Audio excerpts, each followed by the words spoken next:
ఆంధ్ర భాషలో ఉర్దూ పదాలు ఎలా కలిసి ఉన్నాయో మచ్చుకు కొన్ని చెప్తాను వినండి. కబుర్లు అనే పదం ఖబర్ నుండి తీసుకున్న ఉర్దూ పదం.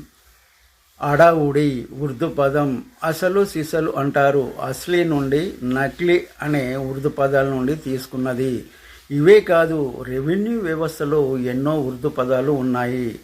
పహానీ, ఖరీఫ్, రబీ, పట్టా, కాస్తు, కబ్జా, ఫిర్యాదు, దరఖాస్తు ఇలా ఎన్నో ఉర్దూ పదాలు కలిసి ఉన్నాయి. అవి పరిశీలనలతో వేరు చేస్తే తెలుస్తుంది. ఇక ముస్లింలు హైదరాబాదులోనే లేరు, అంతటా ఉన్నారు.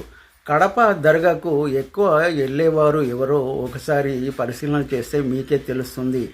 అలాగే నెల్లూరులో ఉండే రొట్టెల పండగ ఎవరు ఎక్కువ చేసి ఆ దర్గాకు సమర్పిస్తారో మీకే తెలుస్తుంది. ఇలా ముస్లింలు ఇండియాలోనే కాదు ప్రపంచమంతటా ఉన్నారు. నేడు ఆంగ్ల భాష మొత్తం ప్రపంచాన్ని ఏలుతుంది. అయినా మనం అన్ని భాషలు నేర్చుకున్నా మన తెలుగును మర్చిపోకూడదనేదే నా ఉద్దేశం. తెలుగు మన తల్లి భాష కాబట్టి అందరూ తెలుగు భాషను నేర్చుకోవాలి. Thanks for watching.